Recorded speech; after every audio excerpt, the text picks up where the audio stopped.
kasi si Susan. Susan, labas ka dyan! Bakit nandito ka? Sabi ng anak ko, inagaw mo daw yung asawa ko. Kasi, hindi mo ba alam yun, umiinom ng isang bote na gas? Hindi mo kasi alam mabaw yung hininga yun. Kaya hindi ako, kapag natutulog kami, hindi ako nagtatabi sa kanya. Parehas naman kami iinom ng ganun eh. Bakit ba? Gusto mo bilhin ko pa siya ng ganon?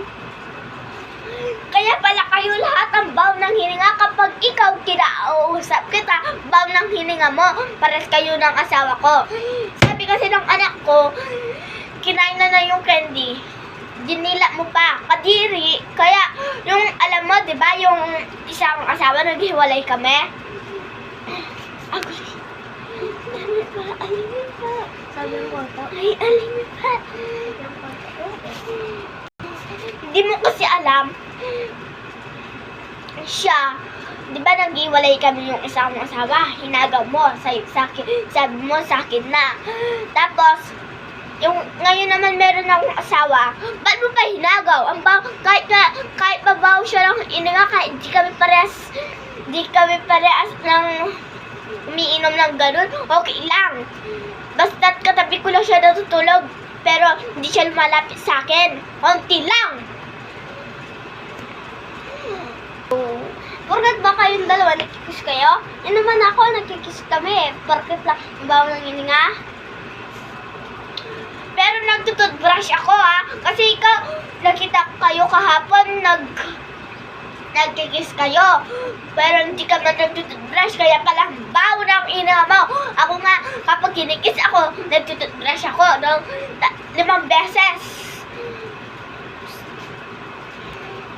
Nagdalawang beses naman ako nagtutubrush, katapos ko mag-toothbrush, iniinom ko na yon.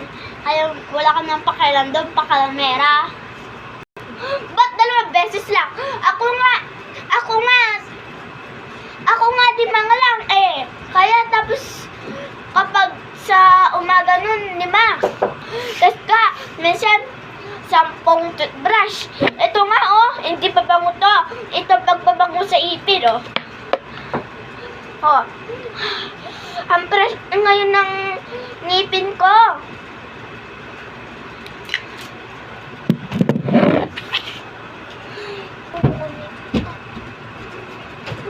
Bye guys, isa prank. Isa joke lang yun guys. Kaya lang yun, yung acting mo lang mag-away. Kasi yung best friend ko umalis na. Kaya nagbabay na ako. Naligo nga ako, kaya nga nakatawal ako, diba? Kasi gusto kong mahaba ng buhok ko, pero nagupit ko. Bye. Kaya nakatawal pa lang ako, kasi pinagtutuyo ko pa lang yung buhok ko. Bye.